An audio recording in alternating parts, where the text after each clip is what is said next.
everyone, my name is Stephanie Rahimi, and this is my final artifact about growth mindset. I've created a unit plan for upper middle school and high school students that's age appropriate and helps them develop a growth mindset over the course of the school year.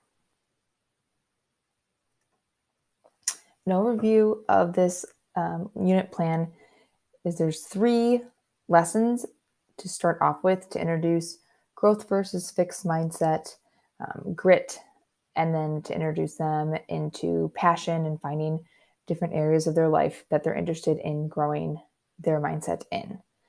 The last lesson includes a journal project, and this is what's going to take place over the course of a school year. It would ideally be revisited twice a month, and this would be about a 5 to 10 minute time period, so it could be used as an exit or entrance slip for class periods that has a little extra time to spare in those days. I've linked related handouts and videos that we need, so I'll go through them as we learn about this unit plan together. Okay, so here is an overview of the 4 lessons. I've implemented these lessons and created them with the course concepts in mind to support the various needs of students, differentiation, and as well as focusing on the students' needs and praising them for their efforts. So these activities are not grade-based. They're really getting to know students and helping them reflect and help them persevere. So the first one's introduction of growth mindset. Then we'll talk more growth versus fixed mindset. Then grit. This lesson here I think is really appropriate for upper middle school and high school, especially students who are getting into sports and music and plays and other passions, and they see how much their hard work and interest can pay off. And then the last lesson is the ongoing project. I will talk about that in just a minute. Okay, so the first lesson is talking just about growth mindset, introducing the idea to students who maybe have never heard of it before. So the brain science video from Joe Boller describes how our brains change here. And it shows, this is specifically with math to high levels. So this could be supplemented if this was used in a non-math classroom.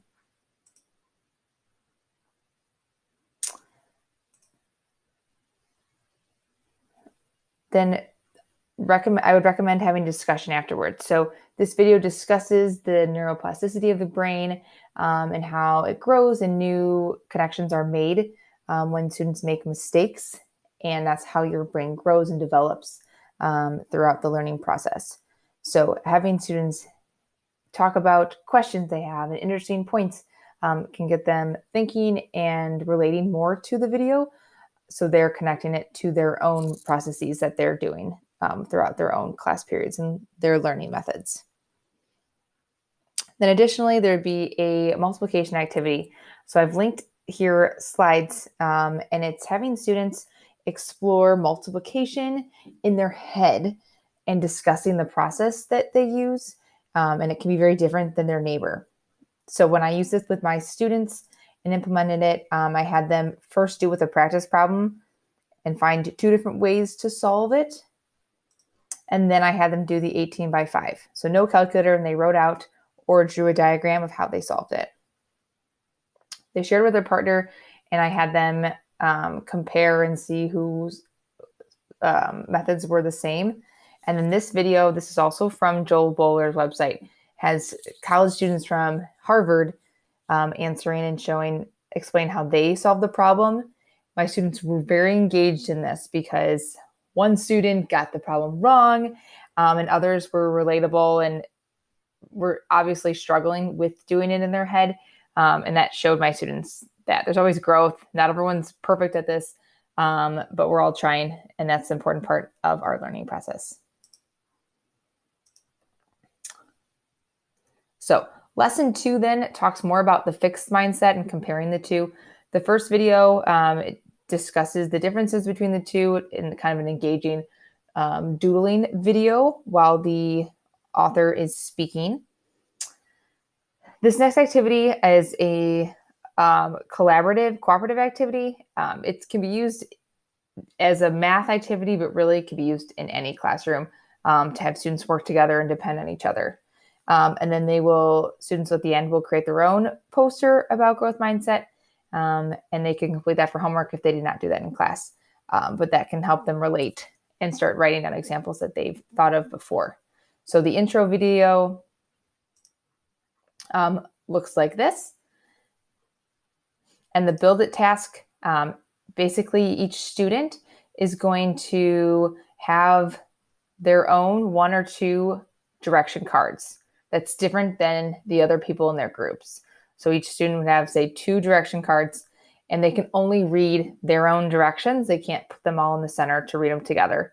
So I'm in charge of telling my group what my clues are saying, and we have to put them all together to create the structure in the correct way that models all of our clues. So it's very collaborative, and it really relies on all group members to be an active part of this.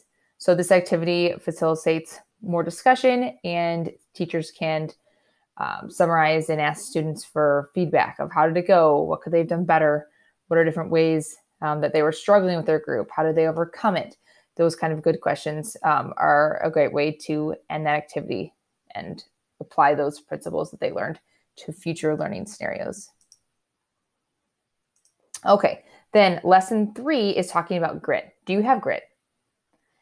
The first video is Duckworth's passion video. I think this it's intense, but I think it's important for students to hear that and start reflecting on what they are showing in their own learning or sports or other musical activities that they're doing outside of class, and start reflecting on that. The grit scale quiz helps them follow up after the video. That could be kind of influential, and have them see what their score is and how much they can improve, and why they scored the way they did. The discussion at the end here will be really important, especially for these older students, giving examples of people who demonstrate grit. This could be movie characters, family members, social media people, anything that relates to them and gets the students engaged in talking. They can talk about their own time when they demonstrated grit, when they haven't, and all those ways to start reflecting and leading into the journaling project. That would be the next lesson. So the passion video here, this was taught in the course concept. And then the grit scale quiz, it's 10 questions, and students are just rating themselves on those different scenarios. Okay, so those 3 lessons are overviewing growth mindset and fixed mindset, and giving students a buildup of how they can instill their own growth mindset. We all know that it's great to teach a student about growth mindset in the beginning of the year. We start off the year strong, everyone's having fun, and then by October, November, routine is set in, and we don't often revisit those principles of growth mindset in an intentional way. Sometimes it's like, oh yeah, students, like, make sure that you're trying your best and great effort. But being sincere and intentional and consistent with implementing the growth mindsets are crucial to help students develop that on their own. So lesson 4 starts off with a quick self-reflection. This famous failure video is relatable for the students, these older level students. It's a man who's rapping about different people who failed, like George Washington, and everyday popular figures and what they have gone through and how they've overcome it. So this will give students a little bit of spark some ideas of areas they could talk about in their life with this journal project, help them reflect on their own dreams and goals for themselves. So the famous failure video looks like this, and it's just short. It's only about 4 minutes. Okay, so let's explore the journal project. I'll show you first here. So the journal, I'll show that in just a minute. So each student will have this printed out. The teacher can staple it together So the first month, the first time you use the journal is going to take a little bit longer than the following revisits.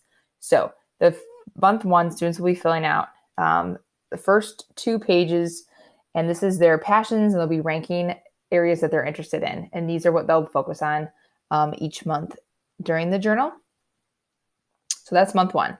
Then later in the month, so a couple of weeks later, the student will complete the right side of the monthly reflection, and that's to check in of how they're doing on their goal for that month. That process will keep repeating. So the following month, they will pick a new area or continue with the same one if they feel like they still need to work on that. And then they'll revisit it about 2 weeks later and give their feedback to themselves and make edit any goals that they need to. So the journal looks like this. So that's the cover. So this is the first month one they would complete this page. So areas of passion and disinterest. So they'll rank some areas they're really passionate about, medium to not.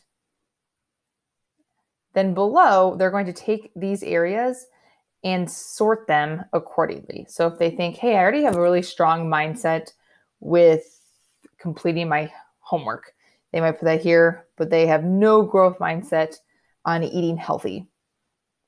They'll rank them on here. So this might take students a bit to come up with some meaningful areas of passion or disinterest. So this might include some exploring on their devices or even as a weekend homework assignment to let them think about it a little bit. They can rank them of areas they want to work on. So this page here would help students say, like, hey, I really want to work on my exercising or my reading, anything like that. They could start ranking them for themselves and writing themselves little notes that they can revisit later on in the year. So those are the first 2 pages that you would do during month one. Additionally, this is what each month page would generally look like. So there'll be a lead-up question that students will answer. Then they're going to pick one area of focus. So the area of focus would be one that they just ranked from the first page of their passions. Okay, so they'll choose an area of focus, and then they'll have areas placed to write goals to help achieve a growth mindset in that area. And then they can write some of their feelings about it. That's just the left side of the page you would complete.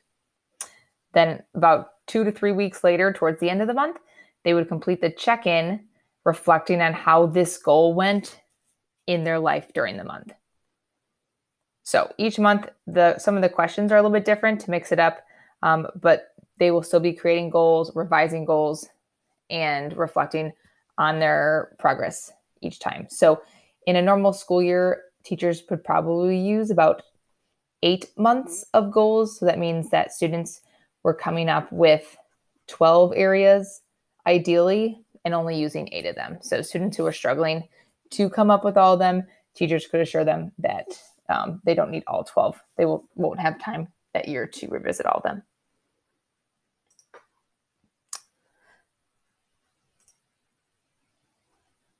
So additionally, the self-reflection journal was really the main part of my final project because I feel as a teacher, this is very important for students to know, but it's important for teachers to implement it for them and give students time to revisit it and set goals and challenge themselves, because in a normal routine in day-to-day life, it's probably going to be put on the back burner. So my hope for you and your students is that this project will help create discussions and help motivate them and get them excited about areas in their life that they can improve their mindsets and work with their friends and challenge each other and have discussions outside the classroom about what they're working on and working towards.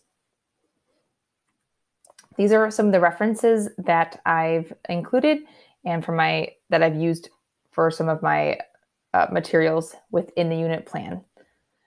Thank you so much for listening, and I hope that your students really enjoy this unit plan.